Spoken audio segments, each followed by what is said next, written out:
Chapter 17, Section 4 of J.B. Bury's The Students' Roman Empire, Part 1. The Students' Roman Empire, Part 1, by John Bagnell Bury. Chapter 17, The Principate of Nero, 54 to 68 A.D. Section 4. The Conspiracy of Piso. Tigellinus was unwearied in sending out pretenders to the Principate. By this policy he helped to fill the imperial coffers and to render himself indispensable. In 64 A.D., D. Junius Torquatus Silanus was accused of treason and driven to suicide. But a profound and widely spread discontent prevailed among the nobles, and a conspiracy was formed which came to a head in the spring of 65 A.D. C. Calpurnius Piso, whom the conspirators chose to fill the place of Nero, was one of the most prominent and popular men in Rome at this time. He lived in magnificent style, was lavish of his wealth, and was ready to place his powers of oratory at the service of the poor. He had winning manners, and his life was as dissolute as that of Nero or Tigellinus. He lazily consented to be the centre of a plot, the dangers of which he was not sufficiently ambitious to share. What seemed to give this enterprise a considerable chance of success was the adherence of Faenius Rufus, the praetorian prefect, who was jealous and afraid of his powerful colleague Tigellinus. Along with Rufus a number of the tribunes and officers, who had been passed over by Tigellinus, joined the conspiracy. Conspicuous among these was the tribune Subrius Flavius. Among the rest were the consul designate, Plautius Lateranus, Antonius Natalis, a friend of Piso, Annaeus Lucanus the poet, whose verses had incurred the disfavour of the emperor, Claudius Senecio, a courtier constantly in attendance on Nero, and so able to keep his associates aware of what was going on in the palace. Lucan's mother and a freedwoman named Epicharis were also initiated into the project. Epicharis tried to win over an officer of the fleet, Volusius Proculus, who was supposed to have a grudge against Nero, but he deceived her expectation by revealing the affair to the emperor. As, however, she had mentioned no names, the conspirators were not discovered. They then decided to kill Nero during the feast of Ceres, between the 12th and 19th of April, at the games in the circus. The plan was the same as that which had been successfully adopted by the assassins of Julius Caesar. Lateranus was to present a petition to Nero, and clinging to his legs throw him on the ground. The rest were to bury their weapons in his body. But Flavius Scaevinus, who claimed the first blow, foolishly betrayed the secret, which had hitherto been closely preserved. He made his will, gave the dagger, which he had chosen for the deed, to his freedman Milichus to sharpen, got ready the appliances for binding up wounds, and gave his slaves and freedmen a luxurious feast. These unusual proceedings excited the suspicions of Milichus, who at daybreak sought and obtained an audience with Nero. Scaevinus was arrested, but his examination led to nothing, and the plot would not have been discovered if Milichus had not remembered the frequent visits which his master received from Natalis. When Natalis was examined separately, his evidence did not agree with that of Scaevinus, and in this way the accusation of the freedmen was proved to be well founded. Threats of torture and promises of mercy induced the two conspirators to vie with each other in revealing the names of their associates. Their conduct contrasted with the constancy of Epicharis, who submitted to tortures, and in the end strangled herself rather than betray her trust. The names of the military conspirators had not been disclosed, and Faenius Rufus took his seat beside Tigellinus at the trial and sought to divert suspicion from himself by his zeal as a judge. But when one of the accused denounced him, he turned pale, and could not defend himself. The proceedings against the victims were summary, but they were allowed to choose their own mode of death. Piso, who had shown irresolution and cowardice through the whole episode, and Lateranus were slain without resistance, and Piso made a cringing will in favour of the emperor. Among the first whose names were betrayed, and who were condemned to die, was the philosopher Seneca. It is not improbable that he was really implicated in the enterprise, and in any case it seems to have been the wish of the military associates in the plot to elevate him instead of Piso to the supreme power. If Nero had any wish to spare his former tutor, he was hindered by Poppea and Tigellinus. Seneca had just returned from Campania with his wife Paulina, and was staying at a country house 4 miles from the city. When the message of death was brought, his wife declared her resolution of dying along with him, and they severed the veins of their arms. The flow of blood in Seneca's old frame was languid, and his agony was protracted. As he lay slowly bleeding, he dictated a composition which was afterwards published. To hasten his end he swallowed poison, which, however, had no effect on his drained body, and death was finally brought about by the steam of a hot bath. But Paulina was not permitted to die. Nero had no cause of hatred against her, and her arms were bound up by the orders of the soldiers. She lived some years longer, faithful to her husband's memory, and the lasting pallor of her skin was a monument of her attempt to die with him. The fate of this distinguished philosopher, and that of his nephew, the poet Lucan, gave this abortive conspiracy a certain celebrity. Lucan opened his veins in the bath, and, as he felt the animation depart from his feet and hands, recited appropriate verses of his own, describing a wounded soldier bleeding to death. Subrius Flavus, a tribune of one of the praetorian cohorts, distinguished himself by his bold words to Nero. When the tyrant asked him why he conspired, he replied, "Because I hated you. None of the soldiers was more loyal, as long as you deserved our affection. I began to hate you, when you became an assassin of your mother and your wife, a charioteer, an actor, and an incendiary." The consul Vestinus was included among the victims, although his guilt was not clear, and it is said that Nero wanted to get rid of him on account of his wife Statlia Messalina. Nero married Messalina in the following year. Natalis was pardoned. Milicus was richly rewarded, and received the name of Preserver. The praetorian guards received each man 2,000 sesterces, and were for the future provided with bread free of cost. Triumphal decorations were granted to the prefect Tigellinus, Cocceius Nerva, and Petronius Turpilianus, who had helped in the judicial proceedings, and their statues were set up in the Palatium. Consular insignia were conferred on Nymphidius Sabinus, who had succeeded Faenius Rufus as praetorian prefect. A temple was erected to Sallus, the dagger of Scaevius was dedicated to Jupiter the Avenger, and the month of April was named Neronianus. It was even proposed, but the proposal was rejected, to erect a temple to Nero. It is noteworthy that a full account of the judicial proceedings, which were conducted by the imperial consilium, was published. Both later in 65 A.D. and in the succeeding year, executions took place which seem to have been in some way connected with the conspiracy of Piso. Annaeus Mela, brother of Seneca and father of Lucan, was condemned on the ground of a forged letter of his son, charging him with complication in Piso's plot. About the same time perished T. Petronius, on the charge of a suspicious friendship with the conspirator Scaevinus, but really on account of the jealousy of Tigellinus.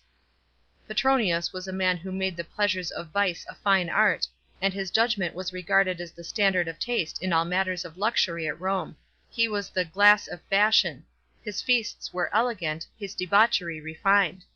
He was named arbiter, as the arbitrator or director of the Emperor's pleasures, and Tigellinus, who aspired to be Nero's sole guide in such things, envied the influence of Petronius. When the Emperor was in Campania, 66 A.D., Tigellinus caused Petronius to be detained at Cumae. Seeing that his fate was determined, the voluptuary was true to the principles of his life in the moments of his death. Having opened his veins, he bade the physician bind them up again, and repeating this operation at intervals, he spent his last hours at a banquet, amusing his friends with wanton verses. He also composed an account of the unnatural orgies of the Emperor, and sent it to him under seal. This led to the banishment of a woman named Cilia, whom Nero suspected of having betrayed the scenes in the palace in which she had taken part. Having butchered so many illustrious men, Nero at length desired to destroy virtue herself by the death of Thrasea Paetus and Perea Serranus." P. Clodius Thrasea Paetus was more remarkable for what he was than for anything he did. He was the leader of the party of opposition which yearned, helplessly, for the restoration of the Republic, and set up the younger Cato as their ideal. He was the embodiment of their virtues and their faults. Born at Patavium, he was simple in his habits, incorruptible in his morals, and out of sympathy with the luxury of Rome. He married Arria, the daughter of a man who had fallen in a conspiracy against Claudius, and whose wife had heroically slain herself. He and his son in law, Helvidius Priscus, used to crown themselves with garlands and celebrate the birthdays of Brutus and Cassius. Thrasea distinguished himself in the senate by his rough independence. He withdrew without voting, when the motion was made to condemn the memory of Agrippina. He declined to take any part in the Neronian games. He did not attend the funeral of Poppaea. When one Antistius was condemned to death for mocking the Emperor in verse, Thrasea endeavoured to moderate the flattery of the senate. It was said that he never sacrificed for the Emperor's safety.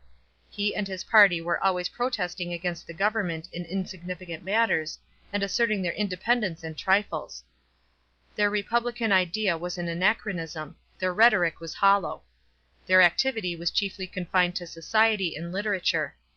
Thrasea was a Stoic, and he composed a life of his model, Cato. Lucan's Pharsalia was a characteristic work of this party of opposition, which, throughout the whole period of the Julian and Claudian dynasties, fostered its utopias and repeated its shallow phrases. It must be owned that they had the courage of their opinions, and that their bitterness against the Principate was natural enough, for its institution had destroyed the political power of the senatorial order. Nor could they see, as clearly as we can see now, that even imperial despotism was a lesser evil for the Roman world than the government of the senate in the last days of the Republic. The courageous obstinacy of Thrasea led to his destruction. All his little sins of omission and commission against the majesty of the Emperor were marshalled by Capito Cossutianus, a son-in-law of Tigellinus, and another delator, Eprius Marcellus. And at the same time Bareus Serranus was accused on various charges, among others that he had been intimate with rebellious Plautus. The chief witness against him was P. Egnatius Celer, a Stoic philosopher. The daughter of Serranus, Servilia, was also charged with treasonable divination concerning Nero. The cases were tried by the senate, and all three were condemned. Helvidius Priscus, who was likewise accused of neglecting his duties as senator, was banished. Thrasea adopted the usual mode of death among condemned nobles, and opened his veins, forbidding his wife Arria to follow her mother's example. As the first blood spouted, he said, "A libation to Jove the deliverer." In the meantime Nero had been busy with those pursuits for which he imagined he had a special calling. He had appeared publicly on the stage at Neapolis (64 A.D.), where, from the Greek character of the city, he expected a favourable reception, and he received such enthusiastic applause that he determined to exhibit his skill to Greece herself. He had made preparations for a visit to that country, but the project was not carried out until 2 years later. In the meantime he celebrated the Neronia a second time (65 A.D., read his poems to a delighted audience, and appeared as a Citharotus. It was considered almost high treason not to appear in the theatre on such occasions.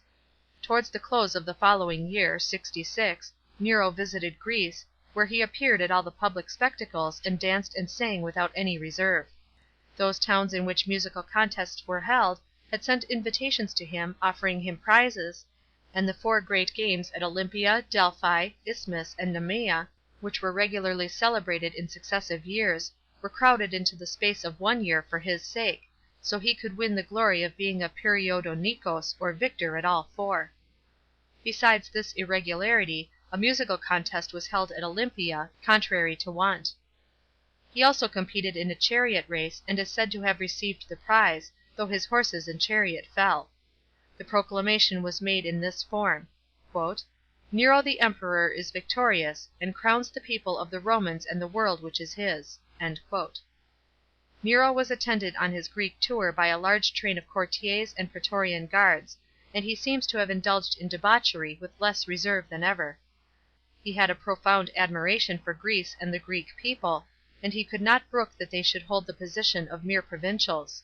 He determined to reward them for their kindness to himself and their appreciation of his artistic talents. So he enacted at Corinth the scene which, 2½ centuries before, had been enacted by Flaminius. He proclaimed in the market-place the freedom of the Greeks. The province of Achaia was done away with. The proclamation of Nero was very different in practical effect from that of Flaminius. It was harmless, it did not mean civil war. It merely relieved a favoured portion of the Empire from the burden of taxation. Nero's Greek visit was also marked by a serious attempt to cut through the Isthmus of Corinth, a project which had been most recently entertained by his uncle Gaius. Nero inaugurated the beginning of the work himself, but after his departure it was abandoned. Nero's visit to Greece was marked by the destruction of 3 consular legates, of whose power or ambition the Emperor was jealous or afraid. The most important of these was Corbulo, whom we have already met in the Rhine, and whose exploits in the East will be recorded in the following chapter. The other 2 were Scribonius Rufus and Scribonius Proculus, brothers, who at this time were the legati of the 2 Germanies. It is unknown what accusations were preferred against them, or who were their enemies. While the Emperor was absent, he left a freedman named Helius as his representative in Rome, and he could probably have found no one more faithfully devoted to his interests. At the beginning of the year 68 A.D., serious signs of discontent were apparent in the provinces, and plots in the western armies against the Emperor were suspected. Helius crossed over to Greece, and urged Nero to return if he would save his power. He entered Rome, borne in the chariot in which Augustus had triumphed, crowned with the Olympian wreath. He was hailed as Nero Apollo and Nero Hercules, and coins were struck on which he was depicted as a flute player. But although he was flattered on all sides, he soon left Rome for Campania, where he breathed more freely. Chapter 17.